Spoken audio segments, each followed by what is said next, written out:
Hello and welcome to my video. So in this video I'll be making cute polymer clay panda sculptures. I hadn't done polymer clay in a while, so I wanted to try it again. I started off with some aluminum foil, and I tightly wrapped the aluminum foil so then there was no major air pockets.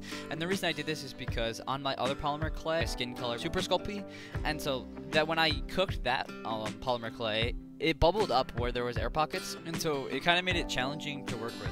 And so on the pandas, I wanted to make sure that the aluminum foil was tightly wrapped, not to an extreme, but you know, tightly wrapped so then it didn't bubble. And then I smoothed out the polymer clay once I covered the aluminum foil.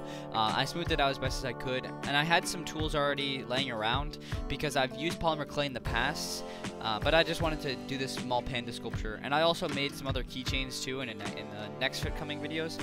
And these keychains were more challenging than these pandas in my opinion, but these pandas took a while.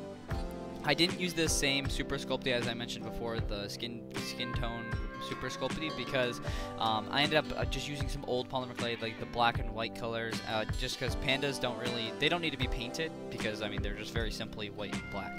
And then I used black, and as you can see there, I actually cut out the white that I used, and then I put black into where the white was to make the black stripe on the panda's back.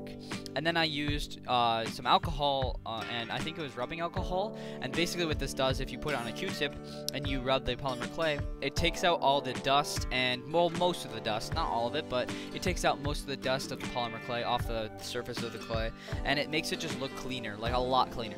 Now, I haven't used this technique before, so I was a little iffy about it, and it worked perfectly. I just filled some Q-tips full of some rubbing alcohol, and it worked really, really well. And then this next one, I wanted to make a panda laying down with its arms out and its feet back, and I thought this was a really cute idea. It was just a cute panda sculpture, so I just, you know, it was a fun project. This isn't really like a very advanced sculpture or a very advanced art project at all. It was just for fun, and these pandas were pretty cute, so I wanted to make them. And then this one was definitely my favorite though, the one laying down on the table. I thought it was pretty cute.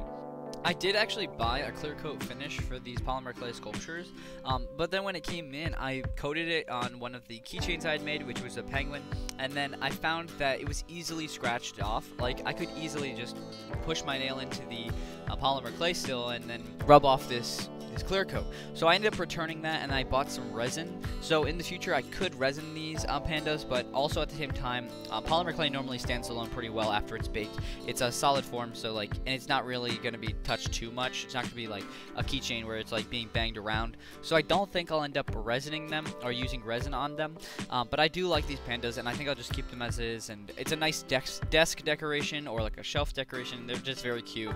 And I know this was a pretty simple video, but I hope you guys enjoyed, and I'll see you in the next one.